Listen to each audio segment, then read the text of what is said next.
ഒരു ബഹുമാനപ്പെട്ട cathedral വികാരിച്ച major seminary റെക്ടേഴ്സ്, മറ്റ് വൈദികരെ, സമർപ്പിതരെ, മാതാപിതാക്കളെ, ശംശാനമാരെ,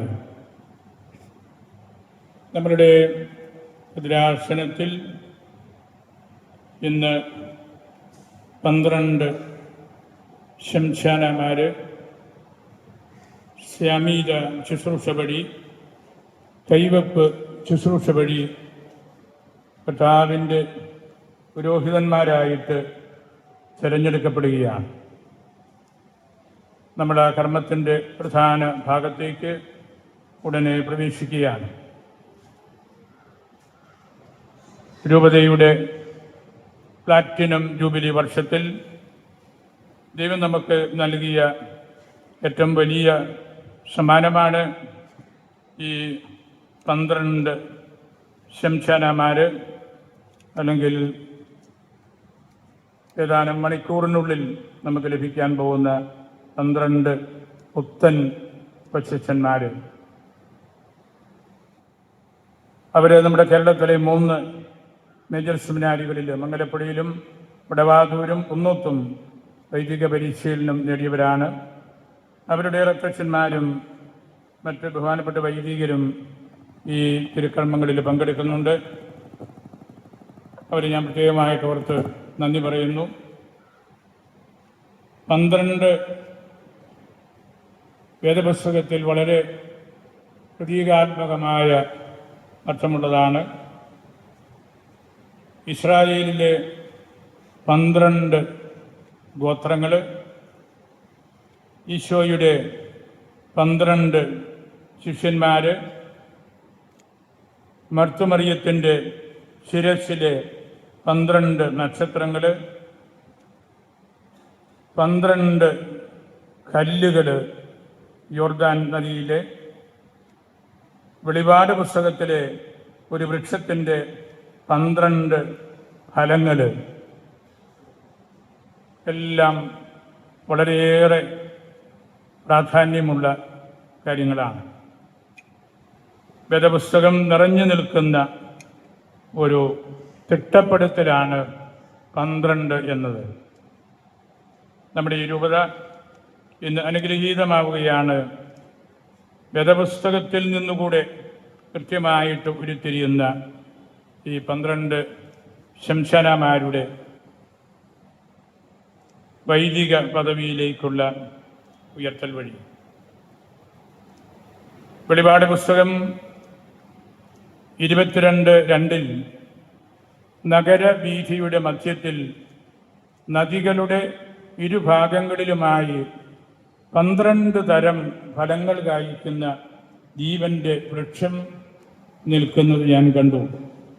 അത് മാസം തോറും ഫലം തരുന്നു. ആ വൃക്ഷത്തിൻ്റെ ഇലകൾ ജനതകളുടെ രോഗശാന്തിക്ക് വേണ്ടി ഉള്ളതാണ്.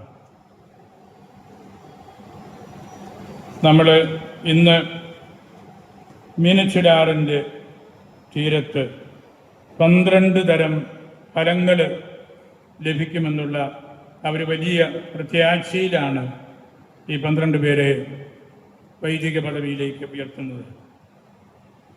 12 തലങ്ങളിലുള്ള 12 തരത്തിലുള്ള ഫലങ്ങൾ ഒറ്റ നിമിഷം കൊണ്ട് ഞാനൊന്ന് ഓർമ്മപ്പെടുത്തുകയാണ്. ചുക്കനാനിക്കൽ ജോണ് ഉരുളികുന്നം വടവാതൂർ സെമിനാരിയിൽ പഠിച്ചു. അവരുടെ റെക്ടർമാരുടെ ഓരോ നിരീക്ഷണമാണ് ഞാൻ പറയുന്നത്.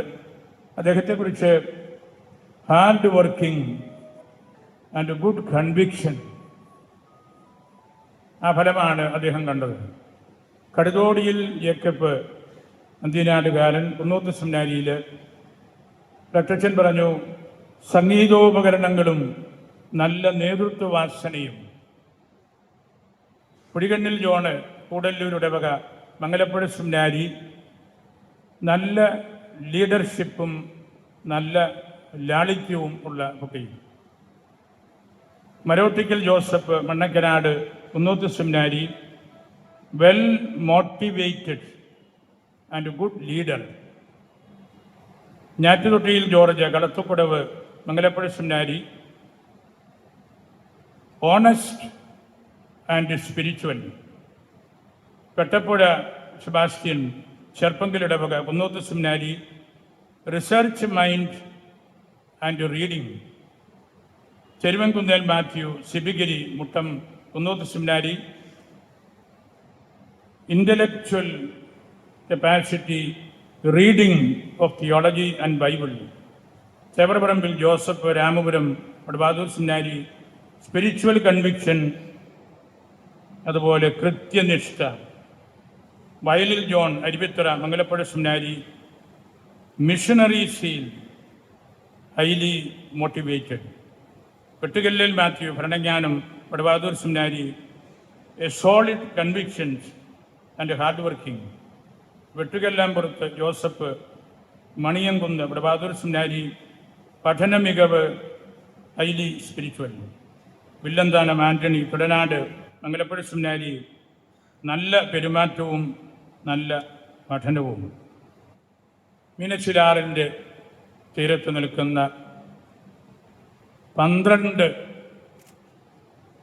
വൃക്ഷങ്ങളുടെ ഈ 2 തരത്തിലുള്ള ഫലങ്ങളെക്കുറിച്ച് നിങ്ങളെ പഠിപ്പിച്ച രക്ഷകന്മാർ എഴുതി തന്നിരിക്കുന്നത് ഞാൻ ഈ സമൂഹത്തിന് വേണ്ടി ഒന്ന് ഓർമ്മിപ്പിച്ചു എന്ന് മാത്രമേ ഉള്ളൂ. നല്ല ഫലങ്ങൾ തരുന്ന ജീവൻ്റെ വൃക്ഷങ്ങളായിട്ട് നിങ്ങൾ ഇന്നു മുതൽ ഈശോയുടെ അച്ഛന്മാരായിട്ട് മാറുകയാണ്. ഇന്നത്തെ സുവിശേഷം മത്തായിയുടെ സുവിശേഷം 4:18 മുതലുള്ള 6 തിരുവചനങ്ങളാണ് നമ്മൾ കേട്ടത്. ഗലീലിയ തടാകം, ഈശോ അവിടെ പ്രത്യക്ഷപ്പെട്ടു. അവിടെ 2 ശിഷ്യന്മാരെ, 2 മനുഷ്യരെ കണ്ട് അവരെ കർത്താവ് ശിഷ്യന്മാരാക്കുന്ന ആ സംഭവമാണ്. പത്രോസും അദ്ദേഹത്തിൻ്റെ സഹോദരൻ യോഹന്നാനും അവർ പ്രൊഫഷണലായിട്ടുള്ള മീൻപിടുത്തക്കാരാണ്.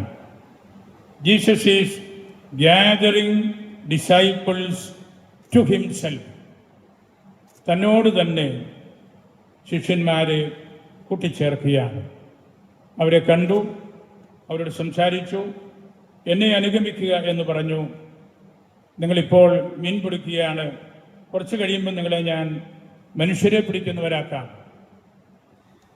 ക്യാച്ച് പീപ്പിൾ, മനുഷ്യരെ പിടിക്കുന്ന മുക്കുവരായിട്ട് നിങ്ങളെ ഞാൻ മാറ്റാം. പിന്നീട് ഏതാനും സമയം കഴിഞ്ഞപ്പോൾ അല്പം കൂടെ മുമ്പോട്ട് പോകുമ്പോൾ യാക്കോബിനെയും യോഹന്നാനെയും കാണുന്നു. അവരോടും ഈശോ തന്നെ അനുഗമിക്കുവാൻ പറഞ്ഞു. വളരെ അമേസിംഗ് ആയിട്ടുള്ള പ്രോംപ്റ്റ്നെസ്സിനോടുകൂടി അവരും വേഗത്തിൽ വഞ്ചിയും അവരുടെ അപ്പനെയും എല്ലാം ഉപേക്ഷിച്ച് ഈശോയുടെ കൂട്ടത്തിൽ കൂടുകയാണ്. അവിടെ നമ്മൾ കാണുന്ന ഒരു സത്യം, ഈ വിളി സ്വീകരിക്കുന്നവർ അവരുടെ മാതാപിതാക്കളെയും അവരുടെ ജീവനോപാധികളെയും ഉപേക്ഷിക്കുകയാണ്. നമ്മൾ ഹൃദയത്തിലെടുക്കേണ്ട ഒരു മാനം അതിലുണ്ട് എന്ന് ഞാൻ കരുതുന്നു. വേദപണ്ഡിതന്മാർ പറയാറുണ്ട്, ഈശോ ചെയ്ത ആദ്യത്തെ അത്ഭുതം, ഈശോ വിളിച്ച ഈ ആദ്യത്തെ 4 ശിഷ്യന്മാരാണ്, അല്ലെങ്കിൽ പിന്നീട് ശ്ലീഹന്മാരാണ് എന്ന്. അവരെ വിളിച്ചതും അവരെ കൂട്ടത്തിൽ പോന്നതും അവർ നിമിഷം പ്രതി ഒന്നും ആലോചിക്കാതെ എല്ലാം ഉപേക്ഷിച്ച് കർത്താവിൻ്റെ കൂട്ടത്തിൽ പോന്നതാണ് ഏറ്റവും വലിയ മിറക്കിൾ, സുവിശേഷം കാണുന്ന ഏറ്റവും വലിയ മിറക്കിൾ എന്ന്. ഐ വിൽ മേക്ക് യു, ഞാൻ നിങ്ങളെ ആക്കിത്തീർക്കും, പ്രാപ്തിയുള്ളവരാക്കും മനുഷ്യരെ പിടിക്കാനായിട്ട്. വളരെ വ്യത്യസ്തമായ ആഭിമുഖ്യങ്ങൾ അവിടെ കർത്താവ് അവർക്ക് നൽകുകയാണല്ലോ. അതിപുരാതനമായ ഒരു ബൈബിൾ വേർഷനിൽ I will catch you fishers of men എന്നതിന് പകരം I will make you fish for my people, എന്നാണ് കൊടുത്തിരിക്കുന്നത്. എത്രയോ അർത്ഥവത്തായ ഒരു കാര്യമാണ്. I will make you fish for my people. നിങ്ങൾ നിങ്ങളുടെ വീടും നിങ്ങളുടെ തൊഴിലും ഉപേക്ഷിക്കുമ്പോൾ എൻ്റെ ജനത്തിന് നല്ല ഭക്ഷണമായിട്ട് നിങ്ങളെ ഞാൻ മാറ്റും, നിങ്ങൾ മാറും. അത് നമ്മളുടെ പൗരോഹിത്യ ശുശ്രൂഷയിൽ നമുക്ക് കിട്ടുന്ന വലിയൊരു ആശ്വാസമായിരിക്കാം. തിരുപ്പിറവിയുടെ പരിസരങ്ങളിലെല്ലാം നാം നിരന്തരമായിട്ട് വായിക്കുകയും കാണുകയും പഠിക്കുകയും ചെയ്യുന്ന ഒരു വല്യച്ഛനാണല്ലോ സക്കറിയ. വലിയ മഹിമയുള്ള പാരമ്പര്യം. ദൈവസന്നിധിയിൽ നീതിബോധത്തോടെ നടന്നു, ദേവാലയത്തിൽ ധൂപമർപ്പിക്കുന്നു, പ്രാർത്ഥനാവേളയിൽ ദർശനം ലഭിക്കുന്നു, മഹാനായ പുത്രൻ്റെ മഹാനായ പിതാവായി തീരാനുള്ള ഭാഗ്യം ലഭിക്കുന്നു. അങ്ങനെ വലിയ ഒരു അച്ഛൻ യഹൂദ പാരമ്പര്യത്തിൽ നമ്മൾ തിരുപ്പിറവിയിലേക്ക് വരുമ്പോൾ ഈ അച്ഛനെ കണ്ടും കേട്ടും പഠിച്ചാണ് നമ്മൾ വരുന്നത്. ഇതെല്ലാം അദ്ദേഹത്തിനുണ്ടെന്ന് പറയുമ്പോഴും വാർദ്ധക്യത്തിലെത്തിയിട്ടും മക്കളില്ലാത്തതിൻ്റെ വലിയ പ്രയാസങ്ങൾ അദ്ദേഹത്തിനുണ്ടായിരുന്നു. ധൂപാർപ്പണ സമയത്ത് ദൈവദൂതൻ വന്നപ്പോഴും അവിശ്വാസത്തിൻ്റെ ഒരു നിഴൽ ആ വല്യച്ഛൻ്റെ മേൽ വീഴുന്നുണ്ടായിരുന്നു. കാരണം ദൈവദൂതൻ പറഞ്ഞത് മുഴുവനായിട്ട് ഉൾക്കൊള്ളാൻ പറ്റാതെ പോവുകയാണ്. അവിടെ ദൈവത്തിൻ്റെ ഇടപെടൽ, വിശ്വാസമില്ലാത്തവൻ പ്രസംഗിക്കരുത്. ദൈവദൂതൻ പറഞ്ഞ കാര്യം വിശ്വസിക്കാത്തത് കൊണ്ട് നീ മൗനം ദീക്ഷിക്കണം. ഒരു മുനിയെപ്പോലെ നീ കഴിഞ്ഞുകൂടണം. എലിസബത്ത് പുത്രനെ പ്രസവിക്കുന്ന സമയം വരെ 9 മാസം നിന്റെ ഉള്ളിൽ ഈ ഒരു വലിയ സത്യം കാത്തു സൂക്ഷിച്ച് പ്രാർത്ഥനയിൽ മാത്രം കഴിയണം. ഒരു മൗന വാൽമീകം എന്ന് നമ്മൾ പറയുന്നത് പോലെ വിശ്വാസമില്ലാത്തവൻ പ്രസംഗിക്കരുത്. അദ്ദേഹം ഒരുപാട് വേദനിച്ചു. കുഞ്ഞു പിറക്കുന്ന സമയമായപ്പോൾ യോഹന്നാൻ എന്ന് എഴുതിക്കൊണ്ടിരുന്നപ്പോൾ അദ്ദേഹത്തിൻ്റെ നാവിൻ്റെ കെട്ടഴിഞ്ഞു. ഞാൻ ആദ്യമേ സൂചിപ്പിച്ചല്ലോ, മഹാനായ പുത്രൻ്റെ മഹാനായ പിതാവ്. അദ്ദേഹം ദൈവത്തെ സ്തുതിച്ചു. ബെനഡിക്ടൂസ് എന്നറിയപ്പെടുന്ന ആ ഗീതം, കീർത്തനം സക്കറിയായുടേത് സുവിശേഷത്തിലെ ഏറ്റവും പ്രധാനപ്പെട്ട ഒരു കാര്യമായിട്ട് മാറുകയാണ്. തേജസ്വിയായ ഒരു വിളക്ക് പോലെ ഒരു മകൻ തനിക്ക് ലഭിച്ചു എന്ന് കണ്ടപ്പോൾ അദ്ദേഹത്തിൻ്റെ വികാരം പാട്ടായിട്ട് ദൈവസ്തുതിപ്പുകളായിട്ട് പുറത്തു വരുന്നതാണ് നമ്മൾ കാണുന്നത്. നമ്മളും 12 വർഷങ്ങൾ ഇതിനു വേണ്ടി ഒരുങ്ങി. 12 വർഷങ്ങളിൽ നിങ്ങളുടെ മൗനപ്രാർത്ഥനയും നിങ്ങളുടെ പഠനവും ഇന്ന് നിങ്ങളെ ഇവിടെ ഇതുപോലെ ഇരുത്താനായിട്ട് യോഗ്യരാക്കി. നിങ്ങൾ ആ ദിവസങ്ങളെല്ലാം നാളുകളെല്ലാം പ്രാർത്ഥിച്ചിട്ടുണ്ടാവും. ആദ്യ കുർബാനയും അന്ന് നിങ്ങൾ നടത്തുന്ന തിരുവചന പ്രഘോഷണവും. 12 വർഷങ്ങൾ ദീർഘമായൊരു കാലഘട്ടമാണ്. 1 തിമോത്തി 5:22 പൗലോസ് ആർക്കെങ്കിലും കൈവെപ്പ് നൽകുന്നതിൽ ഒരിക്കലും തിടുക്കം കൂട്ടരുത്. ആർക്കെങ്കിലും കൈവെപ്പ് നൽകുന്നതിൽ ഒരിക്കലും തിടുക്കം കൂട്ടരുത്. 12.5 വർഷം കഴിഞ്ഞാണ് നിങ്ങൾ ഇവിടെ എത്തിയിരിക്കുന്നത്. ഒരു തിടുക്കവും കൂട്ടിയിട്ടില്ല. നിങ്ങളെ വിടാവുന്ന വഴികളിലൂടെ എല്ലാം കടത്തിവിട്ടി. റീജൻസിക്ക് വിട്ടു നോക്കി, കോളേജിൽ വിട്ടു നോക്കി, മിഷൻ ദേശത്ത് വിട്ടു നോക്കി. ഒരു തിടുക്കവും കാണിച്ചില്ല. അവിടെയെല്ലാം നിങ്ങൾ കർത്താവിനെ കൂട്ടുപിടിച്ച് ഇന്ന് പരിശുദ്ധമായ ഈ കാര്യത്തിനു വേണ്ടി എത്തിയിരിക്കുകയാണ്. എപ്പോഴും നമുക്ക് ആവശ്യം സുവിശേഷത്തോടുള്ള ബന്ധമാണ്. തിരുവചനം, പ്രത്യേകിച്ച് സുവിശേഷം നല്ലതുപോലെ പഠിക്കാതെ നമുക്ക് പരിശുദ്ധ കുർബാന അർപ്പിക്കാനും തിരുവചനം പ്രഘോഷിക്കാനും സാധ്യമല്ല. സുവിശേഷം നമ്മുടെ ജീവിതത്തിൻ്റെ അടിസ്ഥാന ഭാഗമായിട്ട് മാറണം. ജേക്കബ് സെറൂഹ്, സുറിയാനി സഭയിലെ വലിയൊരു പണ്ഡിതൻ പറഞ്ഞു, ടേൺ യുവർ ഇയർ, ചെവി, ടുവേഴ്സ് ദ ഡിവൈൻ ബെയ്മ, ബേമായിക്കിലേക്ക് നിങ്ങളുടെ ചെവികളെ വളയ്ക്കുക. And receive from it precious pearls, ബേമായിൽ നിന്ന് നിങ്ങൾ കേൾക്കുന്ന അതിമനോഹരമായ ആ മുത്തുകളെ സ്വീകരിക്കുക. Learn and believe that the testaments are rivers. പഴയതും പുതിയതും നമ്മളിപ്പോൾ കേട്ടു. നിങ്ങൾ മനസ്സിലാക്കണം, അത് വലിയ തടാകങ്ങളാണ്. For in both of them you have life that has no ends. ഇത് രണ്ടിലും ഒരിക്കലും അവസാനിക്കാത്ത ജീവനാണുള്ളത്. Listen to the New Testament and pay heed to the Old Testament and realise that in both one and the same truth is spoken to you. നമ്മുടെ ആഘോഷമായ പരിശുദ്ധ കുർബാനയിൽ 2 ടെസ്റ്റമെന്റുകളും നമ്മൾ വായിക്കുന്നത് ഒരേ സത്യമാണ് ഇത് രണ്ടിലും പറഞ്ഞിരിക്കുന്നത് എന്നതുകൊണ്ടാണ്. നമ്മൾ തിരുവചനം വായിച്ച് പഠിച്ച് കർത്താവാരാണെന്ന് തിരിച്ചറിയുമ്പോഴാണ് പൗരോഹിത്യത്തിൻ്റെ മാഹാത്മ്യവും അറിയുന്നത്.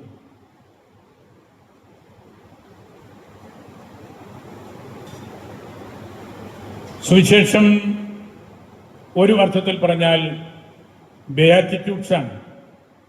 ബെയാറ്റിറ്റ്യൂഡ്സിൽ മറഞ്ഞിരിക്കുന്നത് ഈശോയാണ്. അഷ്ടഭാഗ്യങ്ങൾ ഈശോ തന്നെയാണ്.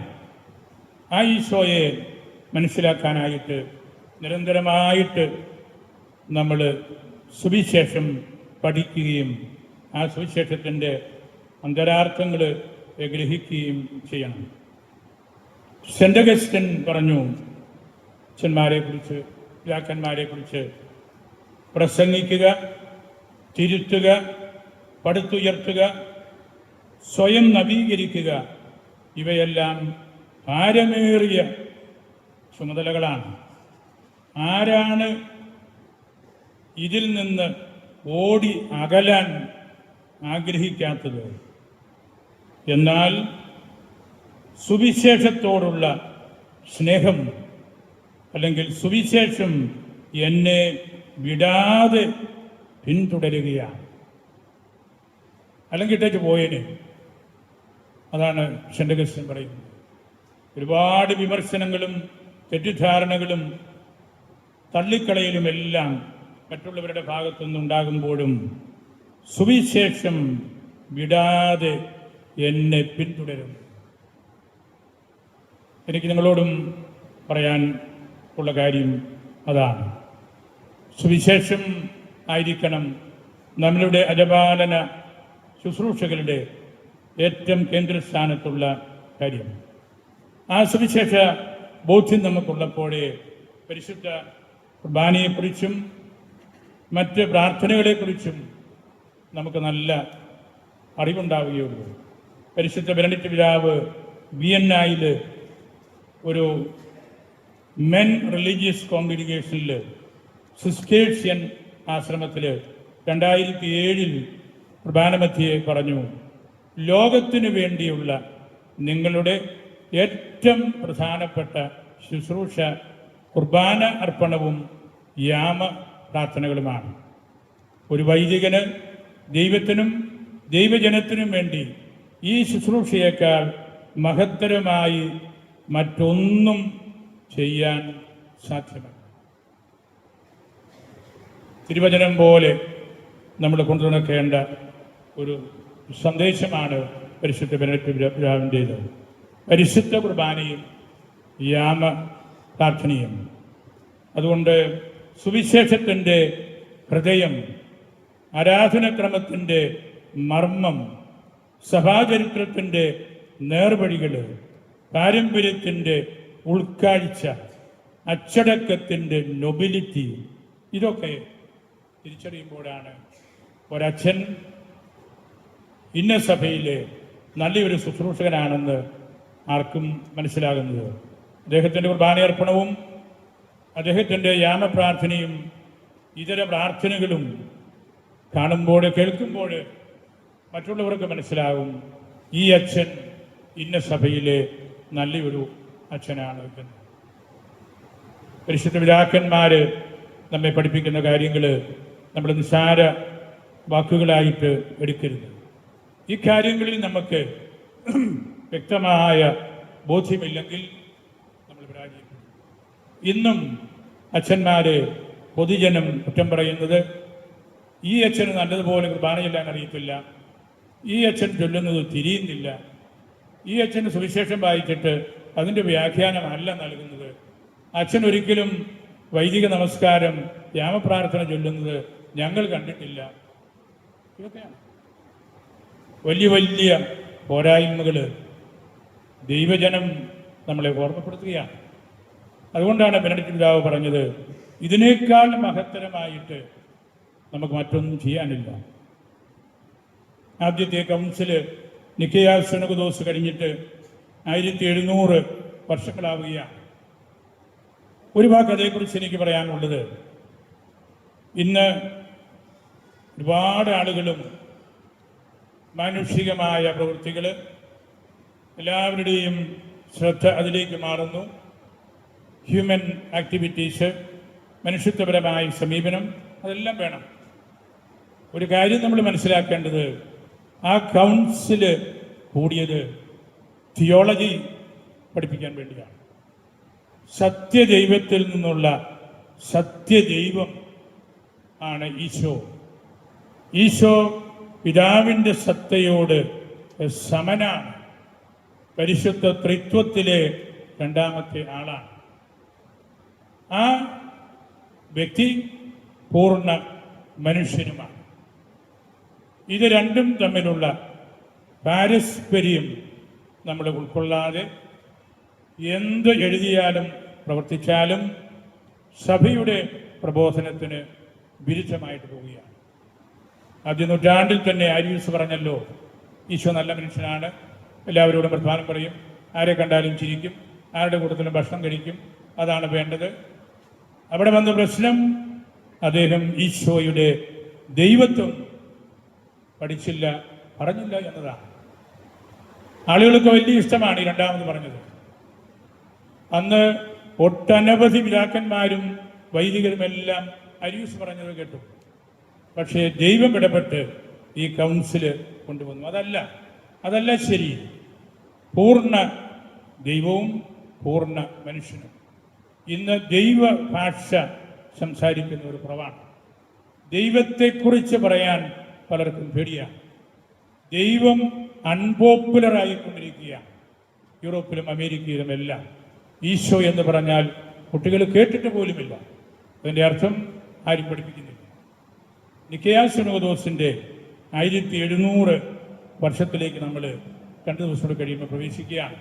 2025 എല്ലാ അച്ഛന്മാരും അവരുടെ പ്രബോധനങ്ങളിൽ ഈ സത്യ ദൈവമായ ഈശോയെക്കുറിച്ച് പറയണം, ദൈവത്തെക്കുറിച്ച് സംസാരിക്കണം.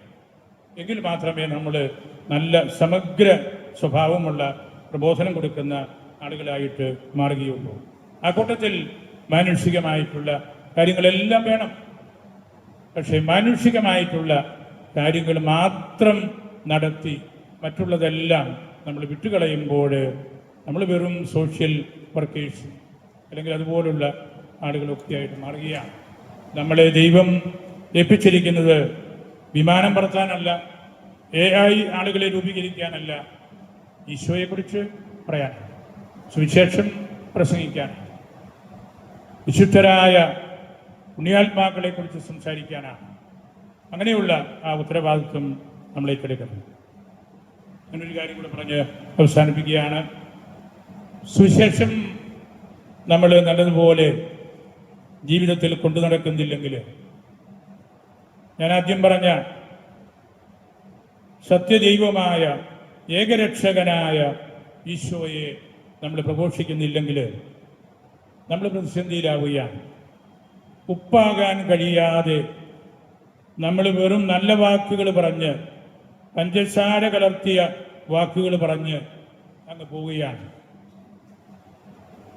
Salt preserves what is best in the society around us.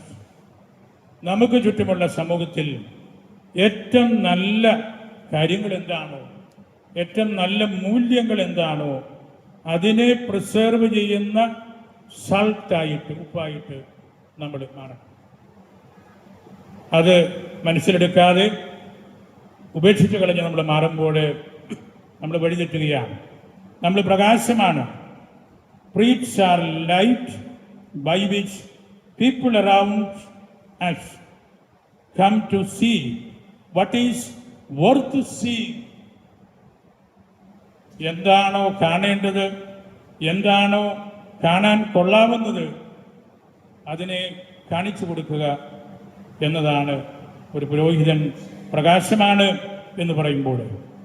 ഉപ്പാകാൻ കഴിയാതെ വെറും പഞ്ചസാരയായിട്ട് തരം താടുമ്പോൾ, പുതുവീഞ്ഞാകാൻ കഴിയാതെ വെറും വിനാഗിരിയായിട്ട് മാറുമ്പോൾ, പ്രകാശമാകാൻ കഴിയാതെ കേവലം മിന്നാമിനുങ്ങികൾ മാത്രമായിട്ട് അധപ്പതിക്കുമ്പോൾ, അഗ്നിയാവാൻ കഴിയാതെ കൂടെ കൂടെ ക്ഷാരമായി പോകുമ്പോൾ ഓരോ വൈദികനും സങ്കടത്തിലേക്കാണ് മാറുന്നത്. വൈദികന്റെ സങ്കടം ഒരു പാതിയിൽ പവിത്രമായ പുരോഹിത വിചാരങ്ങളുടെ ചിന്തയാണെങ്കിൽ, മറുപാതിയിൽ പ്രലോഭനങ്ങളുടെ പ്രഹേളികളാകും. ഒരു രാത്രിയിൽ ജയിച്ചതിൻ്റെ ഭാവം ആണെങ്കിൽ, അടുത്ത രാത്രിയിൽ തോറ്റതിൻ്റെ ഭാരമായിരിക്കും. ഒരു കുർബാനയിൽ കുന്തിരിക്കം മണക്കുമ്പോൾ അടുത്ത കുർബാനയിൽ കുറ്റബോധമായിരിക്കാം നമ്മളുടെ നാശാഗ്രന്ഥത്തിലൂടെ പുറത്തു വരുന്നത്. ഈ ദ്വന്ദ്വ ഭാവങ്ങളുടെ ഇരട്ട യുദ്ധത്തിൽ നിരന്തരം പോരാടുന്നവരാണ് അച്ഛന്മാർ. നമ്മളത് മനസ്സിലാക്കണം. ബലഹീനമായ മൺപാത്രങ്ങളാണ് നമ്മൾ. കർത്താവിനെ കൂട്ടുപിടിക്കാതെ മറ്റാരെ നമ്മൾ കൂട്ടുപിടിച്ചാലും നമ്മൾ വരുന്ന വഴികൾ നല്ലതല്ല, മാറിപ്പോകും, വീണുപോകും. അതെല്ലാമാണ് ഈ സുവിശേഷം നമുക്ക് നൽകുന്നത്. ആദ്യ 4 പേരെ കർത്താവ് വിളിക്കുന്നത്, അതാണ് ഏറ്റവും വലിയ അത്ഭുതമെങ്കിൽ, നമ്മൾ ദിശാബോധമില്ലാതെ വെളിപാട് പുസ്തകത്തിൽ പറയുന്നത് പോലെ വഴിതെറ്റി സഞ്ചരിക്കുന്ന നക്ഷത്രങ്ങൾ പോലെ ആകരുത്. നല്ല ഇടയന്മാര്, മനുഷ്യരെ പിടിക്കുന്ന ഇടയന്മാര്, ഏത് മനുഷ്യനെ കണ്ടാലും ഈശോയെക്കുറിച്ചും സുവിശേഷത്തെക്കുറിച്ചും അവരോട് പറയാനും അങ്ങനെ നല്ല മാനുഷിക ബന്ധം നിലനിർത്താനും നമുക്ക് കഴിയണം. എല്ലാ മാനുഷിക ബന്ധങ്ങളും സർവീസും നല്ലതാണ്. Martha chose the lasting. Martha വലിയ ശുശ്രൂഷ ചെയ്തു, ഇത് ലാസ്റ്റിംഗ് ആണ്. പക്ഷേ Mary chose the everlasting. Martha chose the lasting. ഞങ്ങളൊരു രോഗിയെ കാണുന്നു, എടുത്തു, കഴുകി, വൃത്തിയാക്കി ആശുപത്രിയിൽ കൊണ്ടുപോയി, ലാസ്റ്റിംഗ് ആയിട്ടുള്ളൊരു കാര്യമാണ്. പക്ഷേ മേരി ചോസ് ദ എവർലാസ്റ്റിംഗ്. ആ രോഗിയുടെ കൂട്ടത്തിൽ അല്പം ഈശോയെ കൂടെ കൂട്ടിക്കൊടുക്കാൻ നമുക്ക് സാധിച്ചാൽ എവർലാസ്റ്റിംഗ് ആയിട്ടുള്ള കാര്യമാണ് നമ്മൾ ചെയ്യുന്നത്. നമുക്കങ്ങനെ ആ ഒരു നിശ്ചയദാർഢ്യം നമ്മുടെ മനസ്സിൽ ഉണ്ടാകണം. ദൈവത്തെക്കുറിച്ച് സംസാരിക്കാതെ കടന്നു പോകുന്ന വൈദികരുടെ എണ്ണം കൂടി വരുന്ന നാളുകളാണ്. ദൈവത്തെ നമ്മൾ അൺപോപ്പുലറാക്കരുത്. ദൈവം നമ്മളിലൂടെയാണ് പോപ്പുലറാകേണ്ടത്.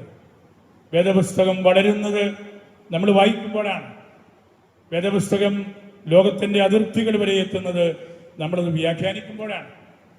വേദപുസ്തകം ലോകത്തിലെ എല്ലാ മനുഷ്യരും സ്വന്തമാക്കുന്നത് നമ്മളത് ജീവിച്ച് കാണിക്കുമ്പോഴാണ്.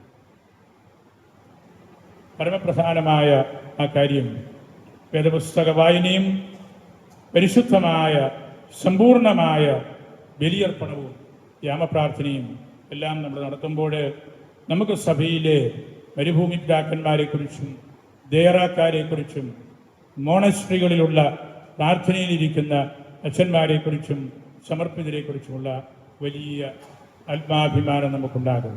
നമ്മുടെ രൂപതയിൽ നല്ല ദേറാകളുണ്ടാകണം. നമ്മളതിനു വേണ്ടി പരിശ്രമിച്ചുകൊണ്ടിരിക്കുകയാണ്. എല്ലാ യാമങ്ങളിലും പ്രാർത്ഥിക്കുന്ന അച്ഛന്മാർ ഒരുപാട് പേര് വേണ്ട, എല്ലാവർക്കും അങ്ങനെ ആകാൻ സാധ്യമല്ല. 8-10 പേരെങ്കിലുമുള്ള ഒരു ദേറ മലായിയുടെ പട്ടണത്തിൻ്റെ നടുക്ക് അല്ലെങ്കിൽ നമ്മുടെ ഏതെങ്കിലും വലിയ ഒരു ഇടവക സമൂഹത്തിൽ ഉണ്ടാകണമെന്നാണ് എൻ്റെ ആഗ്രഹം. അപ്പോഴാണ് സഭയുടെ ആത്യന്തികമായിട്ടുള്ള അർത്ഥം. ആ ദേറായിൽ നിന്ന് നമുക്കെല്ലാവർക്കും ശക്തി ലഭിക്കണം. എല്ലാ അച്ഛന്മാരും കൊച്ചച്ഛന്മാർ മിഷണറിമാരാകണം. ജമാഅത്തിനെ കുറിച്ച് മാത്രമേ 12 പേരിൽ അവരുടെ രക്ഷൻ മിഷണറി ഭീഷണിയുള്ള ആളെന്ന് പറഞ്ഞിട്ടുണ്ട്. നമുക്ക് ബാക്കി എല്ലാവർക്കും ഉണ്ട്. എന്നാലും രക്ഷൻ മറന്നുപോയതല്ല, പ്രകടമായിട്ട് അദ്ദേഹത്തിനത് കാണാൻ പറ്റിയില്ല. അതുകൊണ്ട് ഞാനത് പ്രകടമായിട്ട് കാണിച്ചുകൊണ്ട് നമുക്ക് 3-4 മിഷൻ കേന്ദ്രങ്ങളുണ്ട്. ഞാൻ പണ്ടും പറഞ്ഞതാണ്, നിങ്ങളുടെ അപ്പനും അമ്മയും ചോദിക്കണം, നിന്നോട് മാത്രം എന്താണ് പിതാവ് മിഷന് പോകാമെന്ന് ചോദിക്കാത്തത്? നിന്നെ മാത്രം എന്താണ് അതിലുപാതിലും ഗുജറാത്തിലും തക്കലയ്ക്കൊക്കെ വിടാത്തത് എന്ന് നിങ്ങൾ മാതാപിതാക്കൾ ചോദിക്കണം. നിങ്ങളുടെ ഓരോ വീട്ടിൽ നിന്നും 60 പേര് ഇവിടെ ഇരിപ്പുണ്ട്. നിങ്ങൾ ചോദിക്കണം, നിന്നോട് എന്താ പിതാവിന് ഇത്ര വിരോധം? ഇത്രയും മിഷൻ കേന്ദ്രങ്ങളുണ്ടായിട്ട് മിഷന് നിന്നെ വിടാത്തത് എന്താണെന്ന് നിങ്ങൾ ചോദിക്കുമ്പോൾ നിങ്ങളുടെ ഉത്തരവാദിത്വം നിങ്ങൾ നിർവഹിക്കുക. ഞാൻ എൻ്റെ വാക്കുകൾ സംഹരിക്കട്ടെ. നമ്മൾ ഈ തിരുപ്പട്ട ശുശ്രൂഷയുടെ പ്രധാന ഭാഗത്തേക്ക് കടക്കുകയാണ്. ഞാൻ സൂചിപ്പിച്ചതുപോലെ നമ്മുടെ വലിയ പിതാവും മറ്റ് ഞാൻ ഉൾപ്പെടുന്ന 4 പിതാക്കന്മാരുമാണ് പട്ടം കൊടുക്കുന്നത്. നമ്മുടെ വലിയ പിതാവ് 752 തിരുപ്പട്ടം കൊടുത്തിട്ടുള്ള ആളാണ്. ലോകത്തിൽ വേറെ ഒരു മെത്രാനും ഇത്രയും പട്ടം കൊടുത്തിട്ടുള്ളതാണ്. അസാധ്യമായ കാര്യമാണ്. 752 തിരുപ്പട്ടം. ഇന്നലെ എന്നോട് പറഞ്ഞു, വരും കൊല്ലങ്ങളിൽ ഒന്നിച്ചാണ് പട്ടം കൊടുക്കുന്നതെങ്കിൽ ഞാൻ കൂടെ കൂടാം. പിതാവ് അത് 800 ആക്കാനുള്ള പരിശ്രമത്തിലാണ്. ആ കാര്യവും നിങ്ങളെ ഞാൻ ഓർമ്മിപ്പിക്കുകയാണ്. വരും കൊല്ലങ്ങളിലുള്ള ആളുകളും തൊട്ടടുത്തൊക്കെ നിൽപ്പുണ്ടല്ലോ. നമുക്ക് പിതാവ് തന്നെ ആ നിർദ്ദേശം സ്വീകരിക്കുന്നത് നല്ലതാണെന്ന് എനിക്കുന്നത്. നമ്മുടെ ഭദ്രാസനത്തിൽ വലിയ പിതാവും സ്വാഭാവികമായിട്ട് നമ്മുടെ രൂപതയിലെ മറ്റു 3 പിതാക്കന്മാരും കൂടെ ഉണ്ട്. നമുക്കതേക്കുറിച്ചും ചിന്തിക്കാം. ദൈവമേ അനുഗ്രഹിക്കട്ടെ. നിങ്ങളുടെ മാതാപിതാക്കളെ, സ്വന്തക്കാരെ എല്ലാം തിരുസന്നിധിയിൽ സമർപ്പിക്കുന്നു. എല്ലാവരെയും പരിശുദ്ധ അൽഫോൻസാമയ്ക്ക് സമർപ്പിച്ച് മാധ്യസ്ഥം യാചിച്ച് എൻ്റെ വാക്കുകൾ ഉപസംഹരിക്കുന്നു.